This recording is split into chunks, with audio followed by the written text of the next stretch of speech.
Hello and welcome to another episode of Property-Pxrn Stars, the premium property podcast brought to you by your hosts David Lindley. And I'm Matt Giggs. And today our guest, our star, is none other than David Brierley, another David, who is the Managing Director of Buyer Design in Southern Hampshire.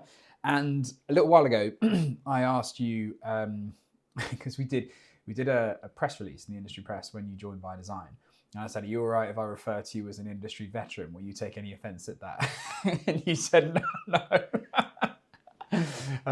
Which was kind of you to say. And the reason I said that is because you had a very interesting career in the industry from lots of different angles.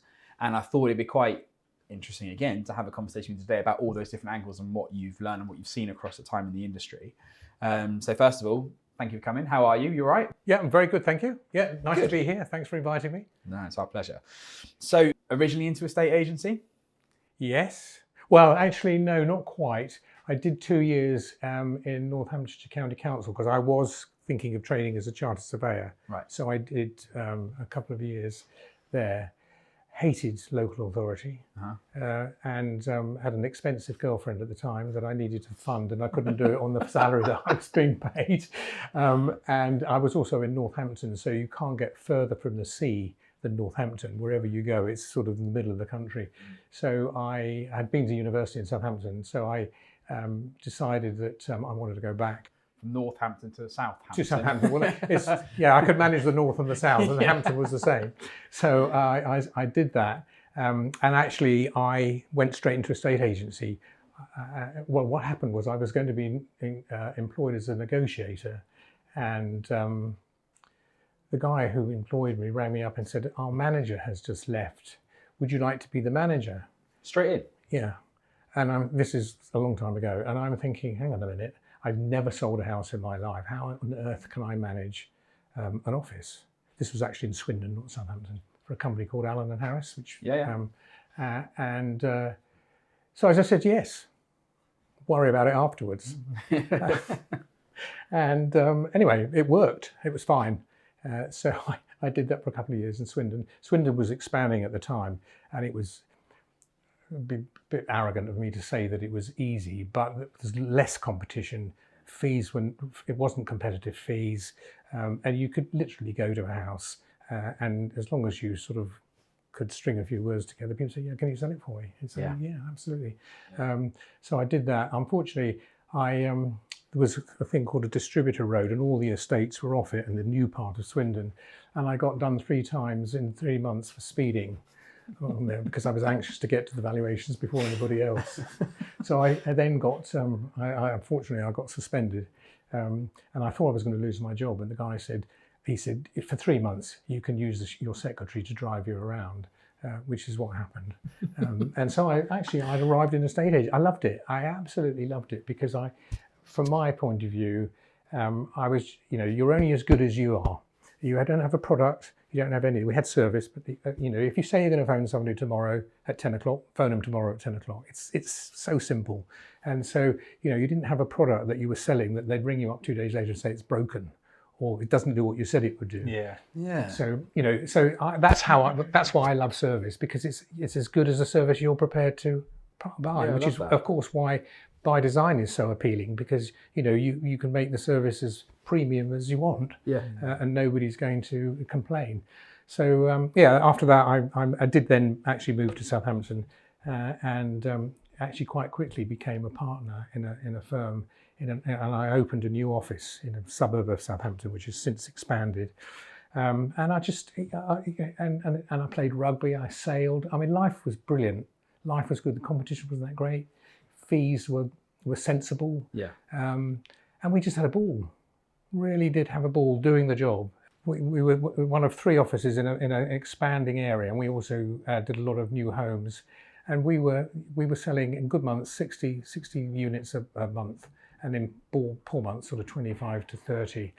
And actually, I think looking back on it, I think we did do a really good job. We provide a really good service. We had some very funny sort of instances where things go wrong. Not me, but a colleague of mine. He persuaded somebody to have a for sale board that they didn't want, And he said, honestly, if you put a board up, it'll be absolutely fine.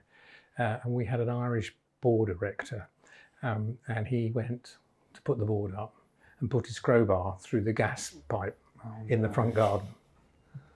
And so we had all sorts of emergencies, and Chris, my colleague, said, what are we going to do? And I said, you're going to have to you're going to have to ring the owner up and say, you know that board you didn't want?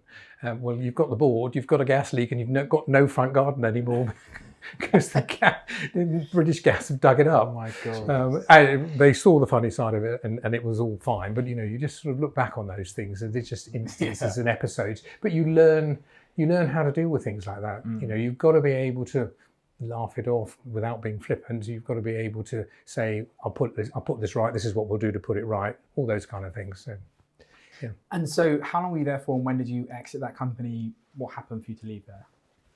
Lloyds Bank came along, Black Horse Agencies, and bought us, which at the time seemed to be like a really good idea. This would be late 80s.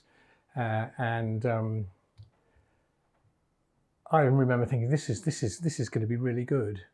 But within a year, I realised it was really bad. Why? because banks provide the same services wherever you are in the country, or then they did. They still do, but differently. Whereas estate agents, it's very localised, and there are local things that affect markets, affect where people, school catchment areas, for instance, do have a huge bearing on the value of a property and the popularity of an area. So we had all sorts of situations with them, and I remember very well as our HR lady who worked for us, she had been with British Airways and was pretty switched on.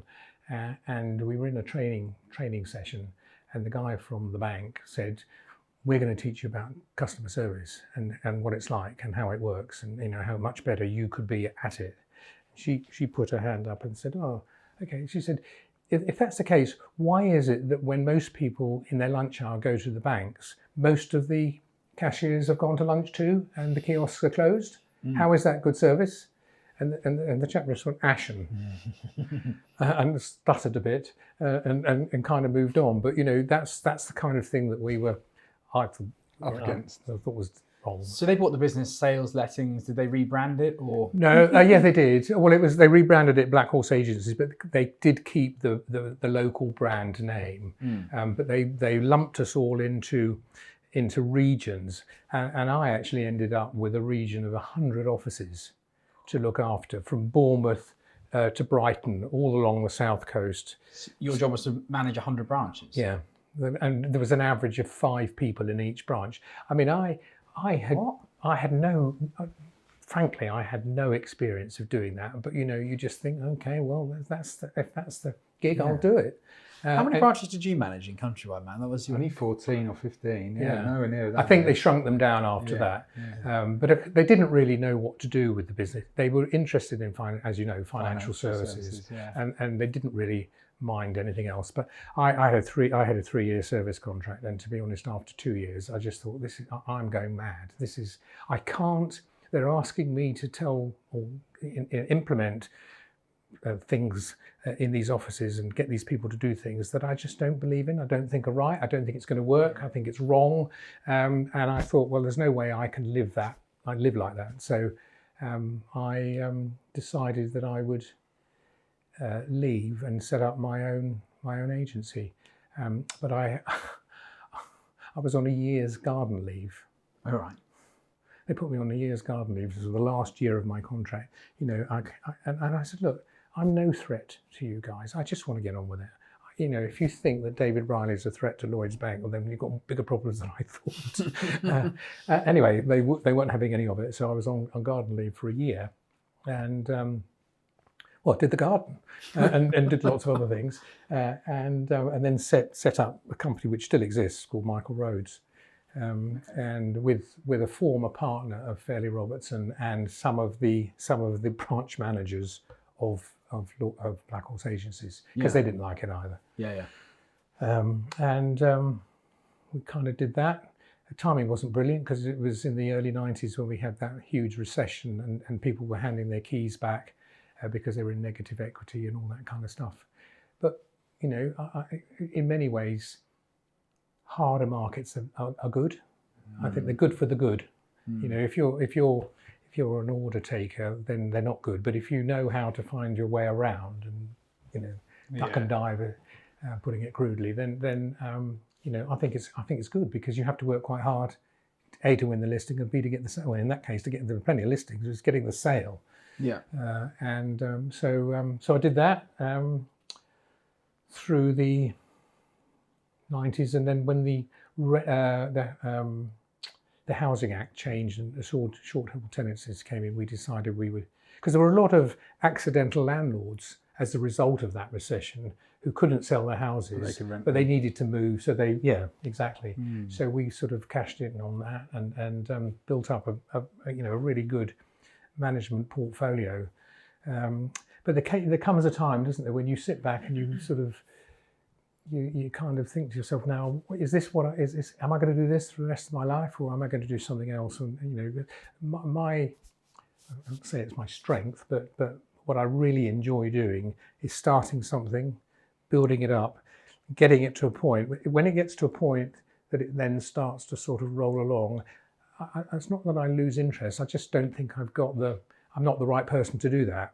I'll go all out to get it going. But once it's going, it's a different mindset. Yeah, I think, to manage it and grow it in a different way. And I go off and do something else. So I got to that with the lettings. So we sold the lettings portfolio to Leaders. Okay. And when was this? 2006, just before the next crash.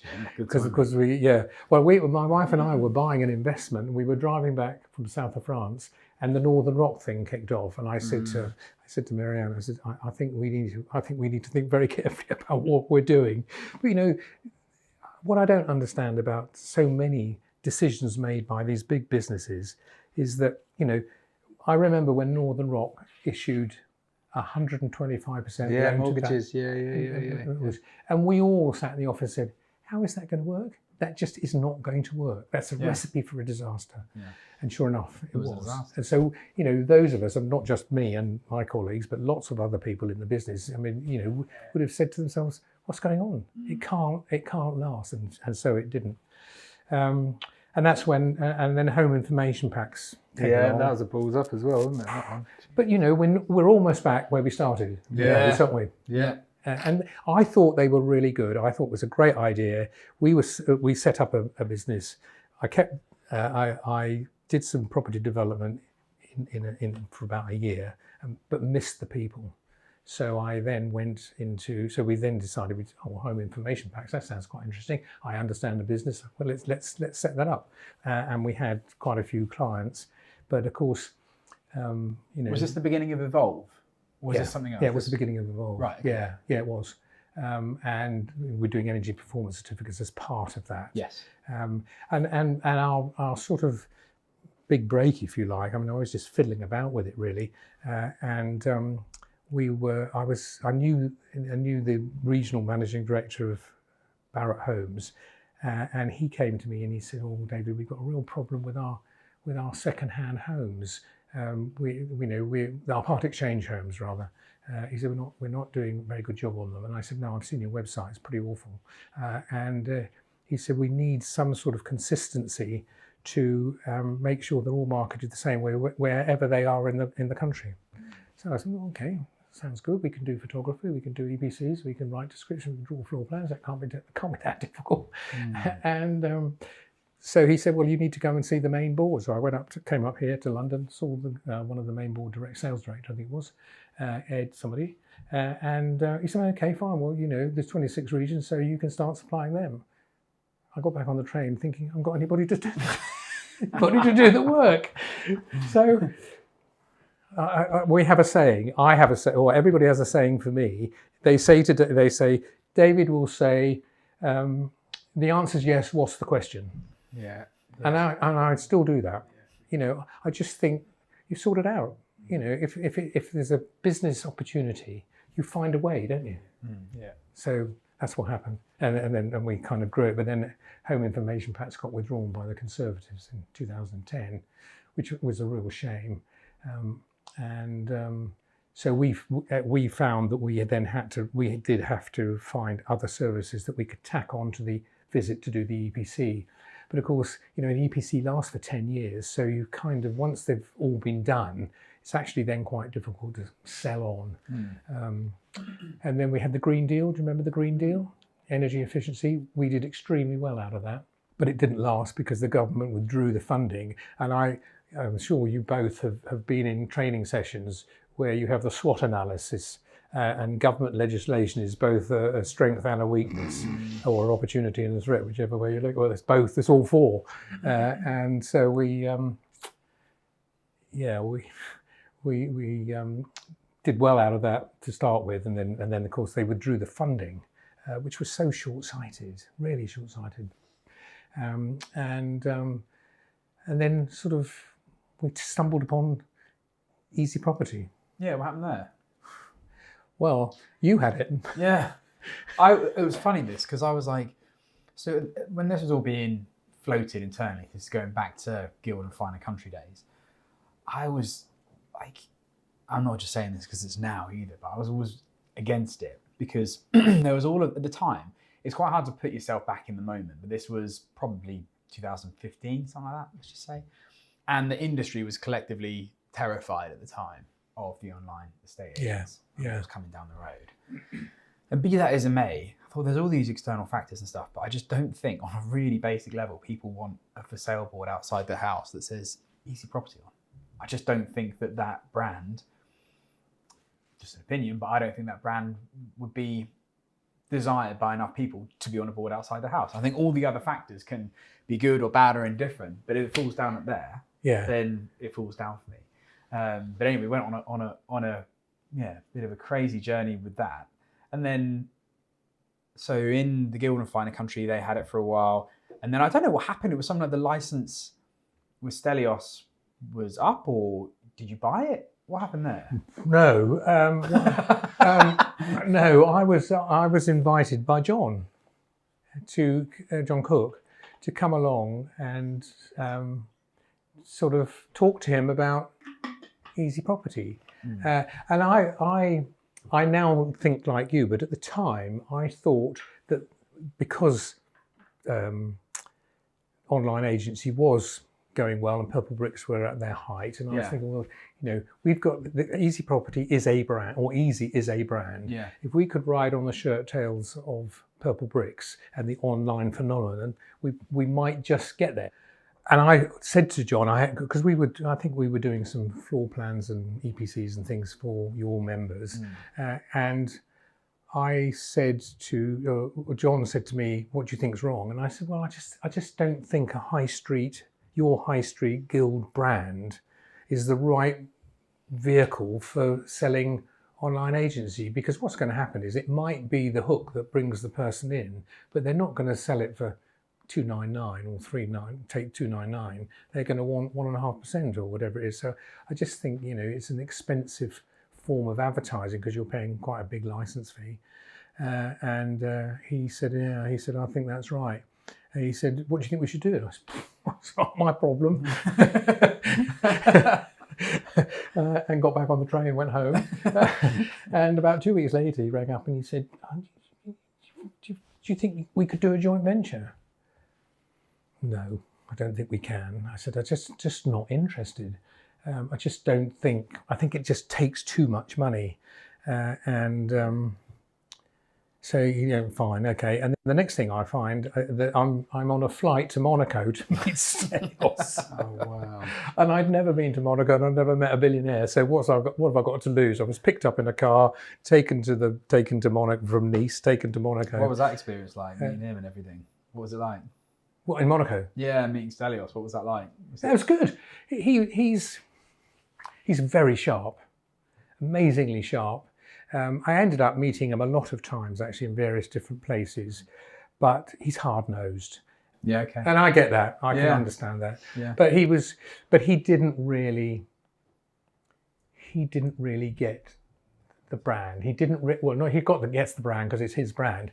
because he still owns the license for EasyJet. He still owns the license, the brand name. He's got complete rights of that. But he was very, he said, "Oh, David, you just start small." Online isn't small. Online, there's everywhere, the hints by in the World definition. Wide Web. It's global. Yeah. So he never really got it, but he did invest, and he did say, "I'll give it a go." And then COVID came along, and he was very worried about what might happen to EasyJet, and because obviously nobody's travelling, and he was extremely concerned about that, and understandably.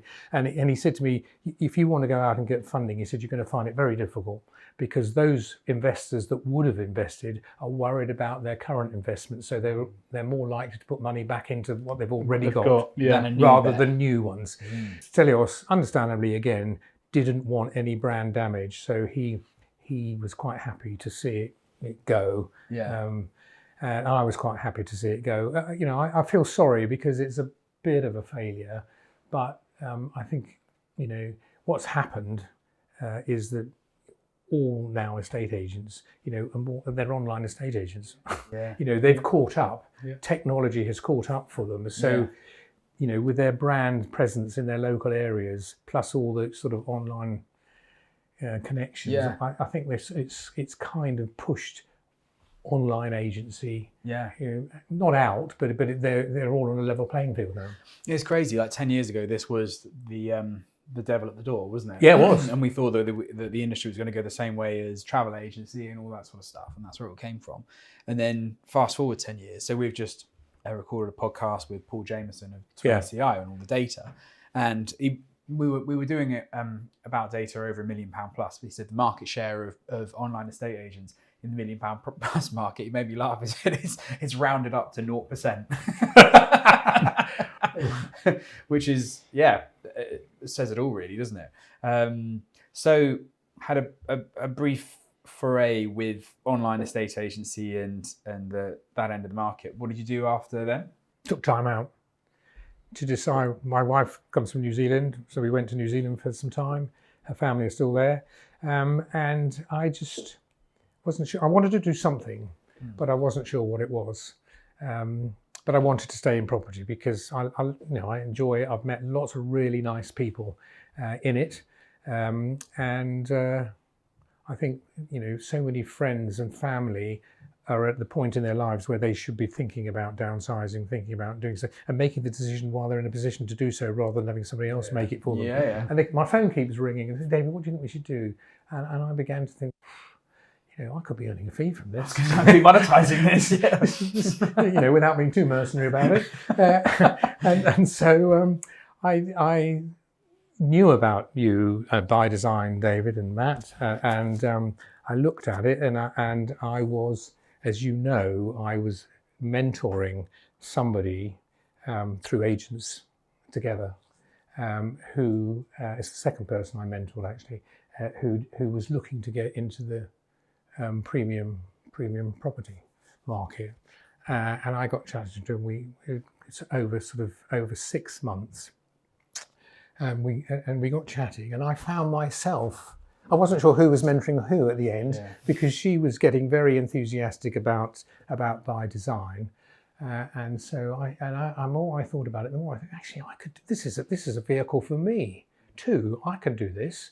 I can be selective. I can work hard, or I can work not so hard, and I can have the freedom to do what I want to do, when I want to do it, and how I want to do it, more or less. And so the more I thought about it, the more I thought, this is good. This is really good. And I've got the connections, and I've been through the leaflet dropping, the door knocking in the past. And it's not always the greatest experience, but when it does go well, you feel $1 million because somebody's bought you on the doorstep, and that's quite a hard thing to do. And you have to take the brickbats and just not take anything personally.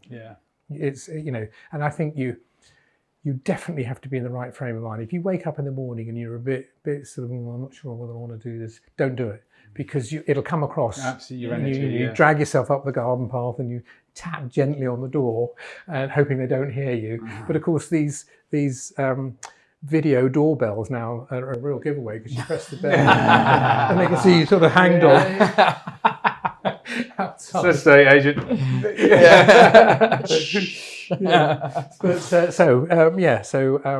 I'm 2 months in, and I'm really enjoying it. I'm getting people buying into the brand, buying into me, buying into the brand, and I think, without wishing to sort of be too, what's the word, Presumptuous. Yeah, that it is a good brand.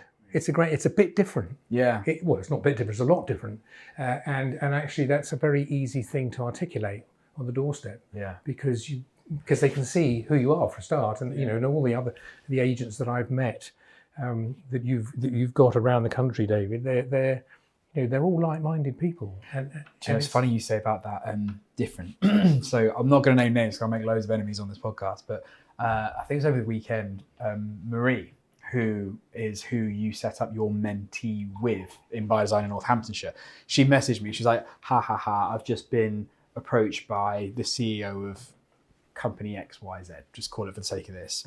So I messaged her and I was like, that's actually not the one you're thinking of, but they're all so similarly branded that it could be the same one, that there is just so little kind of creativity and differentiation, and everyone following the same thing, the same looking branding and everything. There's even she, who's in the industry and didn't know. It's a crazy thing. Yeah, it is. Just getting back, just to pick up something on the mentorship bit, because do you do mentoring, Matt? Not in that sense. But I obviously do it, but I've always chose to do some of it along the way, but not in the same umbrella as agents together, which I think is brilliant, by the way. It's funny what you said there, David, about the mentor becoming the mentee or something like that. Is that have you had that experience, Matt, with doing it? Or I think if you can draw so much from other people, and that's the whole thing. So if you go onto these calls thinking I'm just going to tell someone what to do or whatever, and they're going to glean from your experience, and you think you aren't going to pick anything up, you're wrong, and you won't.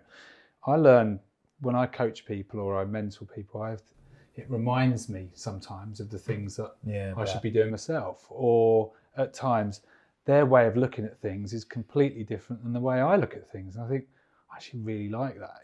So I do think it can actually be mutual, two-directional. Yeah, definitely. Yeah. I've enjoyed doing it, actually. It's because it's come from them, so they want to do it. They want to learn about what the industry, what they could do in the industry, and not not that I'm the be all and end all, but it's just nice to be able to impart some experience. They can take your advice or not, as the case may. In a way, it's not advice; it's just actually getting them to think about what the opportunities are, and it's them that need to make the decision, not the mentor. For sure. Yeah. Just to ask you a question, because you've given us the the story of where you're up to now, and I suppose I'm somewhat answering my question, because right now you are focused on the premium market.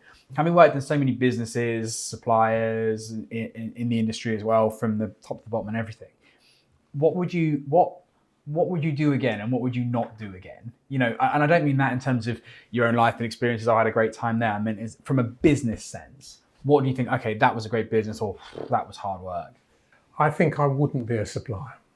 Okay, that's interesting. Well, at least a supplier supplying the services that we were supplying. I'm sure there are others that are very successful. What makes you say that? It's because you have a multitude of clients, customers, that all want something slightly different. I mean, the trouble with it, not the problem, but the fact is that estate agencies are very personal things to the partners, to the owners, and they have a particular way in which they want to deal with things. And that way isn't necessarily the same as the way as the bloke down the street. And that's good, because that creates individuality. So I don't have a problem with that, but it's actually a little bit like trying to herd cats when you're trying to develop a sort of an overall arching strategy and product list that you want to sell to people. That's why I think actually kerfuffle has filled a hole in a way for smaller businesses to find. So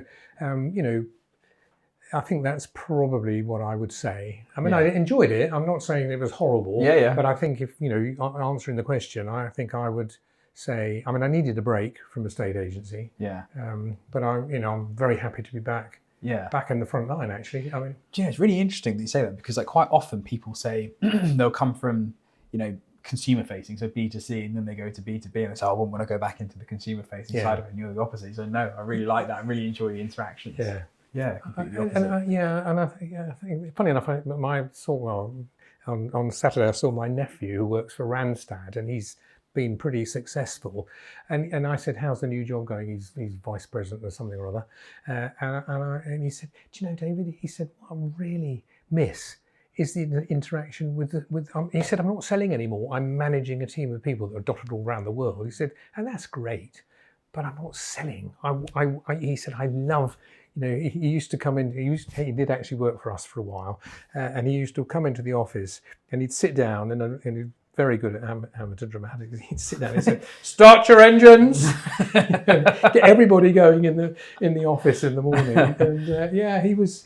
So it's interesting, isn't it? I think if you're a natural salesman, I don't believe you can teach people to be a salesman. I mean, you've got to have a natural ability and a natural affinity with people and know when to stop. Yeah. And I'm sure you've both worked with people where you think, stop talking, you've got the deal, just stop talking, because if not, you're going to talk yourself out of it. Yeah. It's also a funny thing as well about how, just take it in a state agency, but where you'd have someone who is a really, really good negotiator, a really good valuer, maybe gets promoted to being a manager. And then when they were excellent at one role, might not be naturally suited to another. But it seems like that's the logical progression. That was the corporate structure, wasn't it? We all worked in the corporates, and you could see this ladder, and the only way to earn more was to go up the ladder. And actually, what you want now is the top of the ladder should be great agency. If you're really good at what you do, you'll increase your fees, you'll work with less customers, you'll give an even better service, and your results will be at the top there. It's funny, isn't it? Because actually, I think many people leave the industry because they were promoted away from what they were good at. I think so. Not too far, obviously, being a vice president of a company, it's probably the juice is worth the squeeze, isn't it? I would probably say. But at hand on heart, we're humans. And actually, in sales, you genuinely do it because you want to help people. Yeah. So that bit, I think, is the sweet spot. And you get paid well for doing it. And you get a great result. And then you give people to manage. Yeah. They're not turning up on time. Someone's off sick. Exchanges are falling through. It's down to you to manage the situation. Going from having the fun times in selling and maybe winning awards or something, whatever it might be, and then all of a sudden you're thrown into the lion's den of managing people. It's a completely different job. It's the same as being an estate agent and being a business owner, as you know. Absolutely. Business ownership is one job, and it's hard. And then being an estate agent is another one. Yeah. And then managing people is the in-between of those two. Yeah. And it's very, very, very difficult. And I think people lose sight of that. And I think that's why I think with the self-employed model, and I think with more emphasis on helping people to build their own businesses, it's cutting out all of those layers and pain. Because how many people really make great managers? Let's be honest, right? Yeah, you're right. It's not a great job in the nicest possible way, because it's thankless. The team do well. Your team does well. Well, you don't get the credit. They do, right? So it's a thankless thing at times. I think that that there are different people cut out for each role. I agree. Yeah. And I think that like some people, when you get a good manager who really enjoys managing people, then they get just as much buzz out of that as a salesperson. And they're probably not the best. They're not on the front salesmen. line. Yeah, they're not salesmen. So if you had 10 salespeople, how many are going to end up being a great manager? Well, you don't go for the top 3 or 4 salespeople to find it, in my opinion. I agree. I think you're right. This is the challenge, isn't it? You might be somewhere in the middle. Yeah. And what companies should have done, and this happened in the corporate world certainly, is they should have recognised the people that were actually bringing the corn in and pay them a huge amount of money, and then just get an administrator to manage the office. Well, it's such a great. Before I arrived here, one of my businesses, a lady who was in on day one. lady's called Amy, who works with Damien Lewis and the guys there, and built Giggs and McGrath, which has done phenomenally well. She spent a lot more time away from the office in the last year, 18 months. And you could just see structurally her observations, her management of the office, and all of those things. She does it so brilliantly well. And you can see so I was chatting away and she goes, yeah, I think the structure, and I think this. Well, I've had a message in between going, I've spoke to Damien, I'm going to be in there a lot more, going forward. But she's the office manager. Yeah. She is the best person. People trust her. She's super organised. She's not the most extrovert by any stretch. She'll go under the radar. You won't find her at the Christmas party, but you know what? She knows how to run a really good, tight ship. Yeah. That's it. It's sort of an organisational challenge, isn't it? Because the salespeople feel like they are subservient to the manager. The manager's been promoted over them. And what I've seen work quite well is when you actually, even just drawing it on a paper, but invert that pyramid so that the manager is supporting the salespeople. Yeah, exactly. So they don't feel like they are having to come back and report to someone who was their colleague. Well, Amanda's just, I made Amanda, she's been working in lettings for 5 years for me. She's managing that business, going really well with another lady called Nadine. She's come in and she's now managing across the office. And she's got the trust of the team. She does what she says she's going to do. Yeah. I'm terrible. Like, I'll have a conversation and a month later I've forgotten what the conversation was about. She will make sure the conversation continues through to the next place. So I think it's a really good point, just coming back to it, which was about great salespeople getting that promotion. And I think those days have disappeared. I think a lot of people can go off and be great agents and earn more commission, do well, and have their personal name attached to whatever it is they do. And they're perfectly capable of managing themselves. They don't have to manage anybody else, just themselves. They've got the motivation, let's be honest. If you're fishing in the pool and the pool's quite, the salary package is quite low and there's not a lot of freedom and flexibility and everything else, really, who are you really going to attract in? You might get someone who's at the beginning of their journey. But if you're going to put something really great out there, you'll attract people that want to motivate themselves. They know when the time to get out of bed is and the time to stay in bed is and just go for a coffee. So I think having those kind of self-aware, more emotionally intelligent, hungry driven people around you, they're the kind of people that I think a estate agency will attract, certainly in the premium market more so. Yeah, I think that's right. And also, as you mature as an estate agent, I think it's easier to interact with the kind of people that live in those properties. I mean, that's perhaps pigeonholing a bit much, but it's a fact. I think it is a fact, and you've sort of you've had a few of life's experiences. Because you come across all sorts of things. You relate. Yeah, absolutely. And people buy people they like, they relate to, they feel confident in. And it's estate agency done really well. You're almost a bit of a therapist at times. You're a problem solver, and you only do that if you've kind of walked through the shoes of a customer selling a house or whatever. So I think I totally see where it's going in that respect. So changing the subject completely, and this is way off topic in every sense, I suppose, but you've done something which I think is really interesting because I think it's absolutely terrifying. But you're a very keen sailor, and you've done some voyages that are eyebrow raising, to say the least. And I think the one that I think you've done a lot, but you've told me that you've gone through the Panama Canal on a boat, on a catamaran. A catamaran. We picked it up on the Caribbean side of the canal. Going through the canal is the most terrifying experience because you're in there with the biggest container ships you have ever seen, and you're dwarfed. They're huge locks. There are 3 locks out of the Caribbean. There are 3 locks up into a lake called the Gatun Lake, which is crocodile infested. I mean, they're everywhere. And it's about 20-25 miles till you get to the locks that then go down into the Pacific. It was exciting but frightening because one, the lock operators are brilliant, and you have to hire line handlers to basically on either side of the lock to hold your boat, because the wash from the propellers of these huge ships in a very tight space create a huge amount of turbulence, and you see the boat bobbing about and you think, oh, I can't look.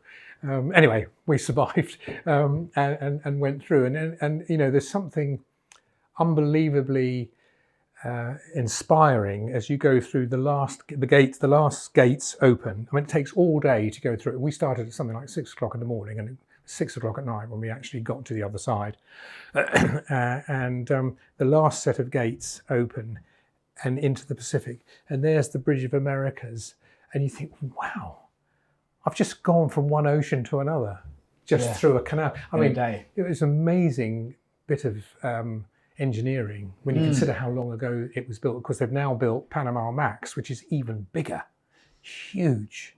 But what I find slightly odd is that the ships being built now, not so much cargo ships, but cruise ships that are being built now, not that many go into the Pacific, but the ones that are being built are too big to go under the Bridge of America. So if they wanted to go into the Pacific, they now have to go all the way down around Cape Horn And back up again. and back up the other side. And the whole point of the canal was to stop Stop that happening. Stop happening. Yeah. Bizarre, Yeah, isn't it's it? just bizarre, isn't it? But anyway, that's by the by. So yeah, we did that, and then we sailed to the Galapagos. Yeah.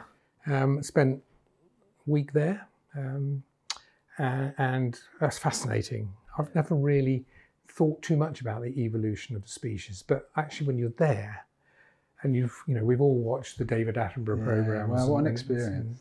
And it was just, it's unbelievable. And the animals have right of way wherever you are, and you can sit in a cafe in the street, and you feel something going over your feet. And it's a marine iguana. Well, when David Attenborough is showing you them, you think they're really rare. There's bloody hundreds of them running around, and sea lions used to get on the boat. We go off for the day to tour around, and you get back and you see all these sea lions sitting on your boat, and when you try and come back, it's not my boat, not our boat, not yours. Yeah. But it was fascinating, and we went to the Charles Darwin Centre. And they're doing a huge amount for regenerating, because there's something like 100 different species of giant tortoise, many of which have died out because, sadly, and we were really, really strictly monitored, they don't like people, and I understand this, taking in private boats because of what you might bring in with it. I mean, we had 7 people go over our boat for about half a day, checking the pasta, checking our shoes, checking the hulls, checking absolutely everything to make sure we got no weevils, no rats, no vermin of any sort. So, although it's a bit of a bind, it's nice to think that they're actually taking it that seriously, because they did have rats, and of course the rats ate the eggs, and so that was the end of some species. But they're beginning to rebuild them. But I don't know whether you've ever seen a giant tortoise. I think, but they're as big as this table. I mean, they're as high as this table. They're huge. That's But if they could run incredible, fast, you'd be in trouble. But fortunately, they can't. Yeah. But sailing in the Pacific is one of those things that it's just like we chatted about it ages ago. It's just mind-boggling to me, like the size and scale of that. So here's a little pub fact for you. So do you know what Point Nemo is? No. Or Nemo Point, or I think Point Nemo. Yeah. Point Nemo. There's a point in the Pacific Ocean where the nearest humans to you, if you're on a boat there, are in the International Space Station, and that's how far away you are. We were on that point. From the Galapagos to the Marquesas, which are the sort of first islands in French Polynesia going west. There's a Point Nemo, where you are closer to the International Space Station, and you can see it going over at night. You can see it. You're 1,500 miles from any landmass at all, not near any shipping lanes. So if something goes wrong, and there's 6 miles of ocean beneath you. And so if something goes wrong there, you're toast. Well, that's not fair. Actually, you're not, because without going too technical, there's things called EPIRBs, which are you set off and they send a signal to to various Coast Guard stations, including one in Britain actually, and they can pick up. They know exactly where you are. So you have personal EPIRBs and you have a boat EPIRB. But interestingly enough, I read an article. Oh, actually, in the last 2 or 3 weeks, last year was 4 Americans doing exactly the same route on a monohull rather than a catamaran, and a whale breached underneath them and cracked the hull open. Right. And they sank. It sank. I mean, they got onto the raft, and they were in. I think they were in the raft for about 29 hours, and because there are a few private boats that are going the route that we were taking, sort of 300 or 400 miles, and they were rescued. They were very lucky, but they had EPIRBs, so everybody knew exactly where they were, what they were doing. But when we left Panama, you have to find the trade winds, and the trade winds are blowing from east to west, and then they blow at different times, and sometimes they're a bit slow at setting in, sometimes they're early, sometimes they're further south of the equator than you think. And so we actually had to go down the coast of Colombia to turn right to catch the wind, which is what we did. And we were about 200 miles off the coast of Colombia. But you hear all the chatter on the radio about other boats saying, pirates have been seen on this position, pirates have been that position. You think, bloody hell. They haven't got 200 miles worth of fuel, so I'm pretty safe here. But you do feel quite vulnerable. I don't mind vulnerability because you're vulnerable in business, aren't you? So I don't really mind vulnerable. But anyway, we crossed the equator. We went to the Marquesas, and we were there for 2 or 3 weeks, visiting different islands. They're they're so friendly and so safe and so welcoming and generous with not a lot. I mean, they haven't got much, but it was just really reassuring to think that actually they're just another human race there, and really friendly. And we made friends. We did all sorts of things. We were on one island, and the locals. We were buying some mangoes and things, and she said, "Would you like to come for supper tonight?" No, I don't think we do, thank you very much. And so we didn't go, but we then bumped into some Canadians who at another island, and they said, "Did you go and have anything to eat on that particular island?" I said, "No, we didn't." He said, "Well, we accepted the offer." And we went into their house. I mean, it's all open. It's on the equator. It's beautiful temperature. And she said, "What would you like? Would you like chicken or pork?" And they decided that they'd go for chicken. Probably less problems with chicken. She said, "Okay, fine. I'll be back in a minute." Outside, squawking and. Crikey. And he said to me, "I'm pleased it wasn't a pig." Yeah. But yeah, awesome. It was fascinating, and you find out a lot about yourself. Oh, I bet. Too. And I find it fascinating listening to you because it terrifies me. I think you're fearless doing this stuff. It would be way above my pay grade. That kind of stuff really gives me the chills.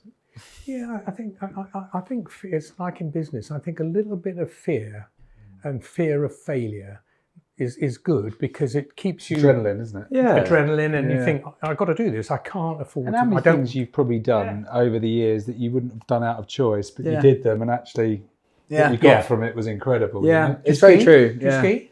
A bit badly. Yeah. Yeah, so you've probably been at the top of a slope where you think, "There's no way I'm going to get down that in one piece," but you do. But you do. Yeah, it's very true. Yeah, there's a lot of good things just on the other side of fear, isn't there? And survival's a very strong instinct too. Yeah. Easy to say when you're not being breached by a whale. Yes. In the middle of the but Pacific. you can't legislate for that. If it happens, it happens. So, I could talk to you all day about that because I find that stuff really interesting, but we don't have all day. Unfortunately, we are out of time. However, can't get away completely unscathed because we have a bit of a closing tradition on this podcast. Yes, you do, don't you? We do, don't we? We do. So you are our star on Property-Pxrn Stars today, and everyone, whether they know it or not, has a porn star name, which is comprised of some combination, at least, of your middle name and your first pet's name. Oh, right, okay. Oh, this is promising. Well, it would be Brandy Michael. That's up Michael. there. That's Yeah. up there. That is up That's there. definitely up It's there. Division 1 stuff at Is least. it? Yeah, yeah, yeah. We've had some real horrors, and Yeah. unfortunately, ever since episode 1, unbelievably, Kevin Tiny over here has still topped the leaderboard, and there's nothing anyone can seem to do to get him down from that pole position. As much as it frustrates the life out of me, no one's come close. No. So Brandy Michael's pretty good, I'd say. Definitely. Well, look, I've really enjoyed chatting with you today. I think that there's been so much to take away from that. And I've enjoyed working with you as well. Even though we're early days in, it's been great fun working with you so far. So, yeah, here's Good to meet you as well. Yeah, that's well, crazy, thank you isn't both. it? I mean, it's entirely mutual, and I think it's a really exciting journey that everybody in by design is on. Yeah. You know, from you downwards, and you know, people are joining from established businesses. That says a huge amount about the business model and the attitude and just the opportunity. Yeah, I would agree. Brilliant. Well, look, David, thank you so much. I really appreciate you taking the time. And for everyone listening or watching listening or watching this episode of Property-Pxrn Stars, we really appreciate it. And we will catch you in the next episode. See you soon.